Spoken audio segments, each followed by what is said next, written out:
बिस्मिल्लाहिर्रहमानिर्रहीम। अस्सलाम वालेकुम स्टूडेंट्स। आज का जो हमारा नेक्स्ट टॉपिक है that is the second part of our nervous system. हमने अपने नर्वस सिस्टम के दो बड़े हिस्से पढ़े थे। एक को हमने नाम दिया था CNS, सेंट्रल नर्वस सिस्टम। आज का जो हमारा टॉपिक है that is peripheral nervous system. कौन सा नर्वस सिस्टम?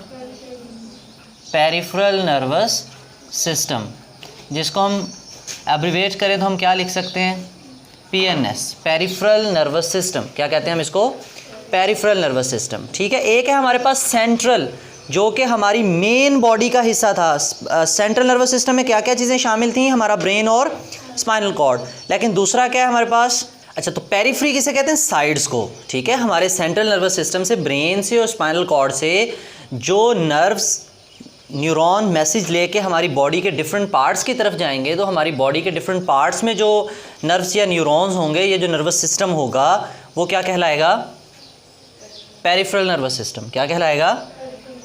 एब्रीवेट करें तो PNS। ठीक है। अब हम अगर डिफ़ाइन करें कि हम बताएं कि पेरिफेरल नर्वस सिस्टम किस चीज़ पर मुश्तमिल होता है, हम कहते हैं कि peripheral nervous system consist of nerves. उसके पास क्या होती हैं?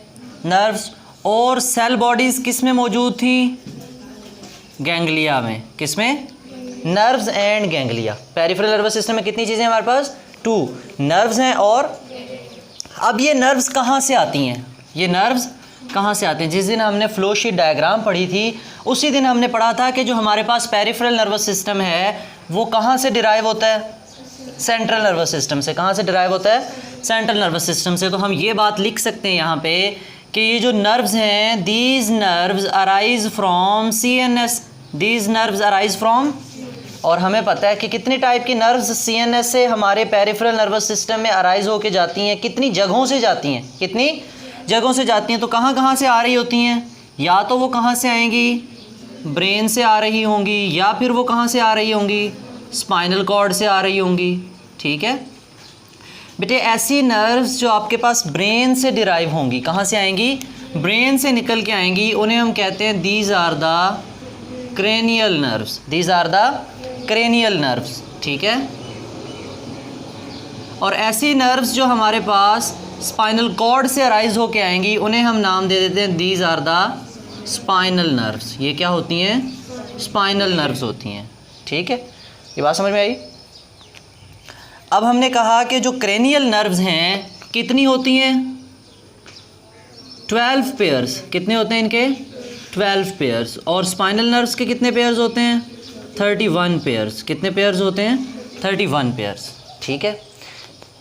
अब आपने यही बातें जो है वो डेफिनेशन अगर आ जाए, आपसे कोई पूछ ले कि पेरिफेरल नर्वस सिस्टम क्या होता है, तो हम बताएंगे कि peripheral nervous system consist of, मुश्तमिल होता है नर्व्स और गैंग्लिया के ऊपर। अब नर्व्स कहाँ कहाँ से आती हैं? या तो दिमाग, स्पाइनल कॉर्ड से आएंगी, या ब्रेन से आएंगी, या स्पाइनल कॉर्ड से आएंगी। अगर ब्रेन से आएंगी तो उनका नाम क्रेनियल नर्व्स होगा और उनके 12 जोड़े होंगे, 12 पेयर्स होंगे। और अगर स्पाइनल कॉर्ड से आएंगी तो वो स्पाइनल नर्व्स कहलाएंगी और उनके 31 पेयर्स होंगे। ठीक है। ये तो थी उनकी जो है वो ओरिजिन के, कहाँ से वो नर्व्स आ रही हैं। लेकिन नर्व्स की टाइप्स भी हमने पढ़ी थी ना, कि सेंसरी नर्व हैं, ये मोटर नर्व हैं, ये मिक्स्ड नर्व हैं, इंटर नर्व नहीं थी। ठीक है। अब हम बताना चाहें कि जो क्रेनियल नर्व्स होती हैं, इनकी नेचर कैसी होती है? इन नर्व्स की नेचर कैसी होती है? अगर हम इनकी किस चीज़ की बात करें, नेचर की बात करें, तो हम बताते हैं कि जो क्रेनियल नर्व्स होती हैं, टोटल 12 पेयर्स है ना, इनमें हमारे पास 3 to 4 नर्व्स के पेयर ऐसे होते हैं, दीज आर सेंसरी। कैसे होते हैं? सेंसरी। कुछ इनमें हमारे पास मोटर होते हैं, 3-4 मोटर होते हैं, और 3-4 ही रह गए हैं, वो हमारे पास क्या होते हैं? मिक्स्ड। ठीक है। इसका मतलब जो ब्रेन से आने वाली नर्व्स हैं वो तीनों किस्म की हो सकती हैं। वो सेंसरी नर्व्स भी होती हैं, वो मोटर नर्व्स भी होती हैं, उनमें मिक्स नर्व्स भी शामिल हैं। लेकिन अगर हम बात करें कि जो हमारे पास स्पाइनल नर्व्स हैं, क्या हैं? All the spinal nerves. बेटे तमाम स्पाइनल नर्व्स जो हैं, ऑल द स्पाइनल नर्व्स, ये सारी की सारी तमाम नर्व्स कैसी होती हैं? These are the mixed nerves. ये क्या हैं? मिक्स्ड नर्व हैं। ठीक है। आपने कल जब रूट पढ़े थे स्पाइनल कॉर्ड के, उनमें देखा था कि एक मिक्स नर्व थी ना, एक उसमें डॉर्सल रूट आ रहा है, एक वेंट्रल रूट, ठीक है, एक उसमें सेंसरी नर्व का एक्सोन था और एक मोटर न्यूरॉन का जो है वो एक्सोन था, ठीक है। तो हमने कहा कि हमारे पास ऑल द क्रेनियल नर्व्स, जितनी भी क्रेनियल नर्व्स हैं, may contain sensory, motor and mix nerves, and all the spinal nerves are actually mix nerves, ठीक होगी बात। अच्छा, अगर हम इनको फर्दर क्लासीफाई करें, मज़ीद इसकी पेरिफेरल नर्वस सिस्टम की क्लासिफिकेशन देखें, तो हमने कहा था कि हमारे पास पेरिफेरल नर्वस सिस्टम के 2 पाथवेज बनेंगे। क्या बनेंगे? 2 पाथवे। बेटे पहला पाथवे हमारे पास बनेगा सेंसरी पाथवे, क्या बनेगा,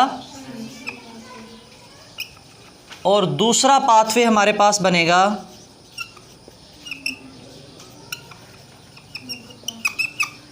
मोटर पाथवे। एक पाथवे हमारे पास सेंसरी पाथवे, दूसरा पाथवे हमारे पास मोटर पाथवे। ये फर्दर क्लासिफाई किया किसको हमने? पेरिफेरल नर्वस सिस्टम को मज़ीद अगर हम क्लासिफाई करें तो हमारे पास एक बन गया सेंसरी पाथवे और दूसरा बन गया हमारे पास मोटर पाथवे, ठीक है, ये पाथवे लिख दिया हमने, क्लियर। अच्छा, अगर हम बात करें सेंसरी पाथवे की, तो आपको पता है सेंसरी पाथवे का क्या काम होगा? It carry the nerve impulse, ये नर्व इम्पल्स को कैरी करेगा कहाँ से कहाँ? हमारे रिसेप्टर ऑर्गन से हमारे सेंट्रल नर्वस सिस्टम तक, कोऑर्डिनेटर तक, ठीक है। इसकी कहानी तो हो गई ख़त्म। सेंसरी है ना, इसका काम है सिर्फ मैसेज लेके आना, इसका काम है सिर्फ मैसेज लेके आना। इसमें इतनी वैरायटी मौजूद नहीं है, इसमें इतनी वैरायटी मौजूद। लेकिन जब हम मोटर पाथवे की बात करते हैं, किसकी बात करते हैं? मोटर पाथवे की बात करते हैं, तो इसके अंदर हमारे पास ग्रेट वैरायटी मौजूद है, ठीक है। आपको पता है कि जब मैसेज वापस आता है तो कौन से ऑर्गन्स के पास आता है? इफेक्टर ऑर्गन के पास। किसके पास आता है? नर्वस कोऑर्डिनेशन में इफेक्टर कौन से ऑर्गन होते हैं? मसल्स, या हमारी बॉडी में एक ही किस्म के मसल्स हैं या वैरायटी ऑफ मसल्स हैं? आपने पढ़े थे ना, स्मूथ मसल्स होते हैं, स्केलेटल मसल्स होते हैं और कार्डिक मसल्स होते हैं। फिर आपने इनको वॉलंटरी और इनवॉलंटरी के हवाले से क्लासीफाई किया था। ऐसे मसल्स जो आपके क्या कहते हैं उसको, वॉलंटरी कंट्रोल में आपकी ख्वाहिश के मुताबिक वो जो है वो कॉन्ट्रैक्ट करें, तो वो कौन से थे? Skeletal muscles. कौन से मसल्स थे? इसका मतलब जब ये मोटर पाथवे के ज़रिए मैसेज वापस आएगा तो वो बेटे आपके स्केलेटल मसल्स के पास भी आ सकता है। किसके पास आ सकता है? स्केलेटल मसल्स के पास। वो आपके स्मूथ मसल्स और कार्डिक मसल्स के पास भी आ सकता है, ठीक है। लेकिन बेटे अगर वो आपके स्केलेटल के पास आता है, स्केलेटल मसल्स के पास आता है, इसका मतलब वो आपकी मर्ज़ी से आपकी बॉडी को मूव करवा सकता है, तो वो सोमैटिक नर्वस सिस्टम का हिस्सा है। किसका हिस्सा है? सोमैटिक नर्वस सिस्टम का हिस्सा है, ठीक है। और ऐसे मैसेज जो आपके स्मूथ मसल्स या कार्डिक मसल्स के पास जाए, और ग्लैंड्स में भी कौन से मसल्स होते हैं? Smooth muscles. ग्लैंड्स में भी कौन से होते हैं? इसका मतलब ये हुआ, ये वाला जो नर्वस सिस्टम है आपका, हार्ट है या स्मूथ मसल्स हैं या ग्लैंड्स हैं, तो ये आपके वॉलंटरी कंट्रोल में हैं। आपकी मर्ज़ी के मुताबिक ये मूव करेंगे या कॉन्ट्रैक्ट करेंगे? नहीं। दिल हमारी मर्ज़ी के मुताबिक तो नहीं धड़क रहा, ग्लैंड्स हमारी मर्ज़ी के मुताबिक तो कॉन्ट्रैक्ट नहीं होते, नहीं। अब इसका मतलब ये है कि हमारे पास स्मूथ मसल्स और कार्डिक मसल्स को जो मैसेज आएगा वो ऑटोनोमिक नर्वस सिस्टम के थ्रू आएगा। आ तो मोटर न्यूरॉन्स के ज़रिए रहा है, लेकिन हम उसको नाम दे देते हैं कि ये क्या है? ऑटोनोमिक नर्वस सिस्टम, ठीक है। इसका मतलब हमारे पास, हमने सेंसरी पाथवे को तो पीछे ही छोड़ दिया क्योंकि मैसेज सिर्फ जाना था। अब मैसेज वापस आना है तो वो या तो इरादी तौर पे आएगा या गैर इरादी तौर पे आएगा। इरादी तौर पे आएगा, हमारी मर्ज़ी के मुताबिक आएगा, तो हमारे स्केलेटल मसल्स के पास आएगा, तो वो नर्वस सिस्टम कौन सा होगा? सोमैटिक। इसकी भी कहानी ख़त्म, इसकी भी कहानी ख़त्म, ठीक है। और जो दूसरा है हमारे पास ऑटोनोमिक नर्वस सिस्टम, उसमें गैर इरादी तौर पे मैसेज वापस आएगा, और इसमें जो हमारे पास क्या कह सकते हैं उसको, फर्दर जो नर्वस सिस्टम की क्लासिफिकेशन होगी उसको हम देखते हैं, वो पैरासिम्पैथेटिक और सिंपैथेटिक नर्वस सिस्टम होगा। डिपेंड कर रहा है कि हार्ट के मसल्स एक्साइट हो रहे हैं, उनकी जो है वो कॉन्ट्रैक्शन बढ़ रही है या उनकी रफ्तार कम हो रही है। डिपेंड करेगा एक्साइटेटरी है या इनहिबिटरी है, एक्साइटेटरी है या इनहिबिटरी है। अच्छा जी, अब हमने मोटर पाथवे में कितने नर्वस सिस्टम लिखे? Somatic and autonomic. ऑटोमेटिक नहीं लिखना, क्या है हमारे पास? Somatic and autonomic nervous system. ठीक है, हमने कहा सोमैटिक नर्वस सिस्टम में जो मैसेज वापस आएगा वो किसके पास आएगा? हमारे स्केलेटल मसल्स के पास आएगा। किसके पास आएगा? स्केलेटल मसल्स के पास आएगा। याद रखना। अब मुझे बताओ कि मैसेज वापस सेंसरी नर्व्स के जरिए आएगा या मोटर नर्व्स के जरिए आएगा?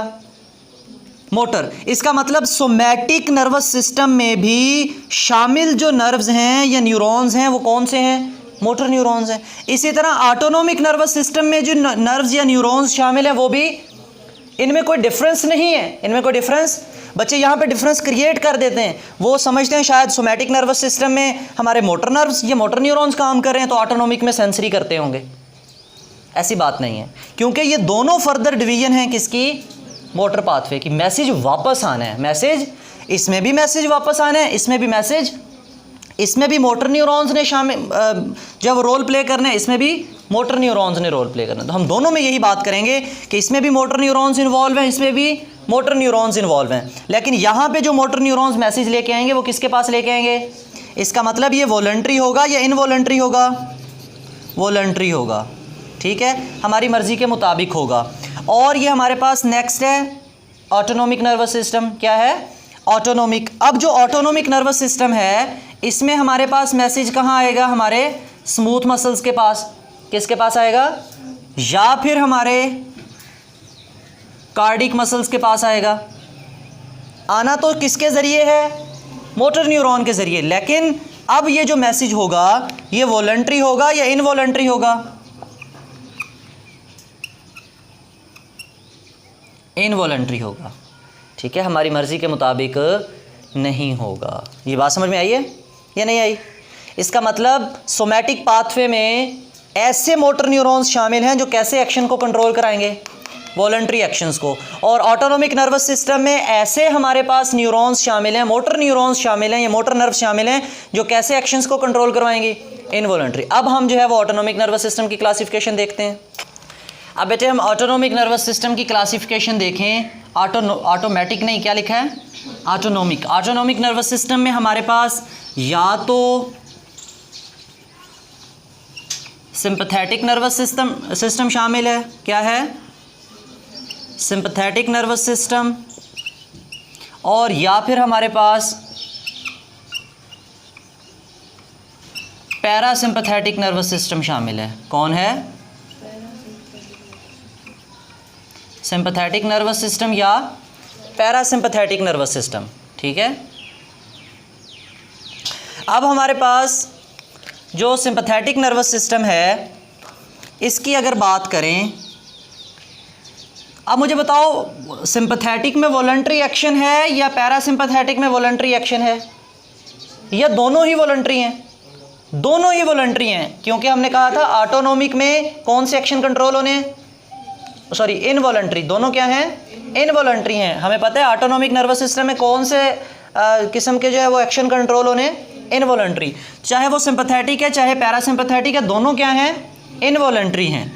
लेकिन जो सिंपैथेटिक नर्वस सिस्टम होता है बेटे, this is excitatory in nature. क्या होता है? एक्साइटेटरी। हमारी बॉडी में ये नर्वस सिस्टम चीज़ों को एक्साइट करने की कोशिश करता है, बढ़ाने की कोशिश करता है। और पैरासिम्पैथेटिक उसके मुकाबले में क्या है? इनहिबिटरी है। ये क्या है? ये उन चीज़ों को जो सिंपैथेटिक बढ़ाता है ये उनको क्या करते हैं? कम करता है, इनहिबिट करता है। क्या करता है? इनहिबिट। फॉर एग्जांपल हम कहते हैं जो हमारे पास सिंपैथेटिक नर्वस सिस्टम है ये हमारी बॉडी को कब प्रिपेयर करता है? एमरजेंसी सिचुएशन में। कब? एमरजेंसी सिचुएशन में हमारी बॉडी को प्रिपेयर कौन करता है? Sympathetic nervous system. इसलिए हम इसको फाइट और फ्लाइट रिस्पॉन्स भी कहते हैं। फाइट और फ्लाइट रिस्पॉन्स। आपकी कहीं पे लड़ाई हो जाए तो यही नर्वस सिस्टम आपको बता रहा होता है हाँ भाई अब लड़ना है या यहाँ से भागना है, ठीक है। अगर लड़ना है तब भी वो आपकी बॉडी को प्रिपेयर करेगा, भागना है तब भी वो आपकी बॉडी को, दोनों एमरजेंसी, होल एमरजेंसी सिचुएशन ही है। लेकिन करेगा कैसे? हमने कहा ये क्या है, चीज़ों को क्या कर देगा, बढ़ा देगा। फॉर एग्ज़ाम्पल किस किस चीज़ को बढ़ा देगा? हमारी हार्ट बीट को या हार्ट रेट को क्या कर देगा? जो उस एमरजेंसी सिचुएशन में हमें ज़रूरत है, उन चीज़ों के बगैर हमारा गुजारा नहीं है, तो सारी की सारी तवज्जो उन्हीं चीज़ों पे फोकस करा देगा। बाकी जो साइड एक्शन चल रहे होंगे उनकी इतनी ज़रूरत। देखो अब आपकी लड़ाई हो गई है, वहाँ पे आपका हाजमा ज़्यादा मैटर कर रहा है या आपके मसल्स? इसका मतलब आपको भागना है या लड़ना है तो उनका मैसेज आएगा, या आपके जो है वो डाइजेस्टिव सिस्टम को है, यार कोई बात नहीं, लड़ाई तो होती रहेगी, फूड तो हजम कर लें। इसका मतलब ये हुआ इस सिचुएशन में, एमरजेंसी सिचुएशन में हमारे पास हार्ट रेट इंक्रीज़ हो जाएगी। हार्ट रेट क्या हो जाएगी? इसी तरह रेस्पिरेटरी रेट, सांस की रफ्तार भी तेज़ हो जाएगी। मसल्स में रेस्पिरेशन, सेलुलर रेस्पिरेशन जो है, मतलब मसल्स में एनर्जी बनना क्या हो जाएगी? ज़्यादा हो जाएगी। आपकी डाइजेशन बढ़ानी चाहिए या रोक देनी चाहिए? Inhibit the digestion. ये क्या कर देगा? इनहिबिट कर देगा किसको? डाइजेशन को। डाइजेशन को इनहिबिट कर देगा। आपका जो प्यूपिल है, आँख का प्यूपिल, उसको डायलेट कर देगा। उसको क्या कर देगा? डायलेट कर देगा। प्यूपिल को क्या कर देगा? डायलेट कर देगा। ये बात समझ में आई? ख़ास तौर पे हम कहते हैं कि जो बंदा क्लास में टीचर पढ़ा रहा हो ना, कहते हैं ना कि शक्ल से देख के बता देता है कि कौन सा बच्चा बात गौर से सुन रहा है, कौन सा नहीं सुन रहा। वो यही सिचुएशन होती है जब आपको पढ़ा रहे होते हैं, तो एक थोड़ी सी स्ट्रेस वाली कंडीशन होती है। स्टूडेंट खुद नहीं पढ़ना चाहता, ठीक है, उसको ज़बरदस्ती पढ़ाया जाता है। तो अगर वो गौर से बातें सुन रहा है तो उसका प्यूपिल डायलेट हुआ होता है, उसका प्यूपिल डायलेट हुआ होता है, ठीक है। इट्स मीन कि वो एक एमरजेंसी सिचुएशन में बैठा है। कैसी सिचुएशन में बैठा है? एमरजेंसी सिचुएशन में बैठा है, ठीक है। ये बात समझ में आई है? अच्छा, तो ये सारी चीज़ें वो हैं जो किस सिचुएशन में होंगी, और ये किस सिस्टम ने करवाई हैं? सिंपैथेटिक नर्वस सिस्टम ने। किसने कराई हैं? लेकिन अगर हम इन सब को जो है वो इधर पैरासिम्पैथेटिक नर्वस सिस्टम में देखें तो क्या अब सारी उम्र एमरजेंसी सिचुएशन ही लागू रहेगी? नहीं। When the stress and, when the stress, जब आपके ऊपर से वो एमरजेंसी सिचुएशन क्या हो जाए? ख़त्म। आपके पेपर क्या हो जाए? ख़त्म हो जाए। आपके पेपर क्या हो जाए? अभी पेपर देना हो तब कौन सी सिचुएशन? पेपर हो जाए, ख़त्म हो गए, पैरासिम्पैथेटिक। अब पैरासिम्पैथेटिक में क्या होगा? क्या पैरासिम्पैथेटिक नर्वस सिस्टम जितनी इसने हार्ट बीट बढ़ाई थी उतनी कम कर देगा? नहीं। ये कहाँ पर लेके आएगा? नॉर्मल के ऊपर। कहाँ पर लेके आएगा? बदला नहीं लेगा। इसको कह दे कि भाई तूने जो है ना 10 डिग्री बढ़ा दी थी, अब मैं नॉर्मल से 10 डिग्री कम रखूँगा इसकी 10 दिन, ऐसे नहीं। इसका मतलब सिर्फ कहाँ पर लेके आएगा ये बॉडी को? नॉर्मल कंडीशन पे, ठीक है। जब हमने नॉर्मल की बात कर दी तो वहाँ पे हमारे पास हार्ट रेट भी नॉर्मल, रेस्पिरेशन भी नॉर्मल, मसल्स की भी, और डाइजेशन दोबारा क्या हो गई? स्टार्ट हो गई। यहाँ पे क्या कराई थी हमने? इनहिबिट, रोकी थी, अब दोबारा क्या हो गई? शुरू हो गई। यहाँ पे आइस के अंदर जो पुपिल का साइज़ है वो हमने डायलेट कराया था, अब दोबारा कॉन्स्ट्रिक्ट करा देंगे, अब दोबारा कॉन्स्ट्रिक्ट। इट्स मीन कि जो पैरासिम्पैथेटिक नर्वस सिस्टम था उसने हमारी बॉडी को नॉर्मलाइज किया। क्या किया है? नॉर्मलाइज किया है। कब नॉर्मलाइज किया? When the stress and, when the stress and. ये बात समझ में आई या नहीं आई? आ गई? इसमें अगर कोई क्वेश्चन हो रीडिंग कर लेते हैं। वो बेटे पेज नंबर निकालो 39। Peripheral nervous system. The peripheral nervous system is composed of nerves and ganglia. दो चीज़ों से मिलकर बना हुआ है ना। गैंग्लिया क्या है? हमें पता है, क्लस्टर ऑफ सेल बॉडीज़ हैं। कहाँ पर पड़े होते हैं? सेंट्रल नर्वस सिस्टम के अंदर या बाहर? बाहर, outside the central nervous system. वो उनसे क्या निकलती हैं? Nerves are eyes are lead to the brain. Brain से निकलती हैं या ब्रेन की तरफ जाती हैं। एंड द स्पाइनल कॉर्ड, और स्पाइनल कॉर्ड से भी निकलती हैं या स्पाइनल कॉर्ड की तरफ जाती हैं। सो दे आर नेम्ड एज, उनको नाम दिया जाता है, ये क्रेनियल नर्व्स हैं और स्पाइनल नर्व्स हैं। ह्यूमन हैव, इंसान में अगर हम बात करें तो 12 pairs of cranial nerves and 31 pairs of spinal nerves. Some cranial nerves are sensory, some are motor and some are, but all the spinal nerves are mixed nerves. अब अगर हम देखें पाथवेज को तो यहाँ पे आप हेडिंग लगा सकते हो ऊपर, sensory pathway and motor pathway. तो the cranial and spinal nerves make 2 pathways. Sensory pathway ये क्या करता है? Conduct impulses from receptor to CNS, and motor pathway conduct impulses from CNS to effectors. अब हम कहते हैं कि हमारे पास मोटर पाथवे को मज़ीद हम 2 हिस्सों में तकसीम करते हैं। ये मोटर पाथवे को हमने तकसीम किया था ना, एक हमने बनाया ऑटोनोमिक और दूसरा बनाया था सोमैटिक। अब यहाँ पे सबसे पहले सोमैटिक है, it is responsible for conscious and voluntary actions, हमारी मर्ज़ी के मुताबिक इरादी अफ़ाल जो होंगे उनको कंट्रोल करवाने में इसकी मददगार साबित होगा। It includes all the motor neurons, इसमें तमाम मोटर न्यूरॉन शामिल हैं। ऑटोनोमिक में भी मोटर न्यूरॉन ही शामिल होंगे, तमाम वो मोटर न्यूरॉन शामिल हैं that conduct impulses from central nervous system to skeletal. Skeletal से मसल्स की क्यों बात की, क्योंकि स्केलेटल मसल ही हमारी बॉडी में कौन से मसल्स होते हैं, वॉलंटरी मसल्स होते हैं जो हमारी मर्जी के मुताबिक काम करते हैं। ऑटोनोमिक नर्वस सिस्टम है, it is responsible for the activities which are not under conscious control, it consist of motor neurons that send impulses to the cardiac muscles, smooth muscles and glands, तीनों चीज़ें शामिल हैं। अब autonomic nervous system में भी motor neurons ही थे बेटे, अब हमने इसको मजीद डिवाइड कर दिया। Autonomic nervous system comprises sympathetic and parasympathetic system. Sympathetic system की बात करें तो ये क्या करते हैं, prepare the body to deal with the emergency situation, so that's why it is often called, कभी कभार हम इसको कह देते हैं दिस इज़ फाइट और फ्लाइट रिस्पॉन्स। ठीक है, during an emergency situation, emergency situation में होता क्या है, the system take necessary action, ये सिस्टम नेसेसरी एक्शन काम करते हैं और ये सारे काम करा देते हैं हमारी बॉडी में। क्या करता है, for example it dilates the pupil, accelerate the heart beat, increase the breathing rate and inhibit the digestion. Accelerate का मतलब क्या होता है, बढ़ा देना, क्या करना, लेकिन कहता है अब सारी उम्र बढ़ी रहेगी, नहीं। व्हेन द स्ट्रेस एंड, जब स्ट्रेस एंड हो जाएगी तो फिर कौन सा सिस्टम काम करेगा, पैरासिम्पैथेटिक नर्वस सिस्टम काम करेगा। Takes action and normalize all the functions, normalize करेगा ना कि लो कर देगा। It causes the pupil to contract, promote the digestion, दोबारा इसने इनहिबिट किया था, ये प्रमोट कर देगा, दोबारा स्टार्ट करा देगा। And slows the rate of the heart beat and breathing rate. Clear, ये आपके पास नीचे जो फ्लो शीट डायग्राम है या पहले पढ़ चुके हो, तो इसमें आपका कोई क्वेश्चन है तो आप कमेंट सेक्शन में पूछ सकते हो। थैंक यू, अल्लाह हाफिज़।